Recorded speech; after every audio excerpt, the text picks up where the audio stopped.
Pria Sidoarjo yang menjadi korban pengeroyokan di SPBU Jalan Pahlawan Sidoarjo kini menerima hadiah gratis isi Pertamax selama 1 tahun dari Pertamina. Pria bernama Diki Aprilio, 27, itu sebelumnya dikeroyok oleh 6 orang penumpang mobil karena menegur salah satu dari mereka yang membuang puntung rokok saat mengisi BBM. Video pengeroyokan Diki ini pun sempat viral dan sampai ke pihak Pertamina. Kini dirinya mendapat hadiah gratis mengisi BBM Pertamax selama 1 tahun.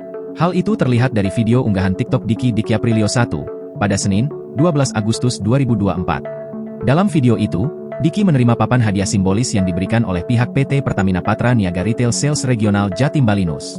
Dalam papan itu tertulis keterangan gratis pengisian BBM Pertamax selama 1 tahun. Kemudian Diki juga menerima penghargaan atas partisipasinya sebagai konsumen peduli safety SPBU. Video Diki ini pun langsung mendapat banyak komentar dari netizen. Diki menulis jika ia bisa menggunakan hadiah itu di seluruh SPBU. Namun dirinya tak menjelaskan berapa liter Pertamax yang didapat setiap harinya.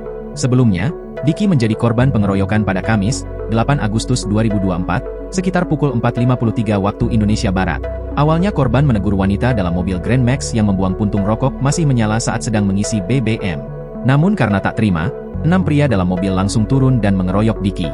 Akibatnya, Diki mengalami luka di pipi kanan, bibir atas robek dan gusi berdarah. Kini para pelaku sudah ditangkap oleh Polresta Sidoarjo. Download Tribun X sekarang, menghadirkan lokal menjadi Indonesia.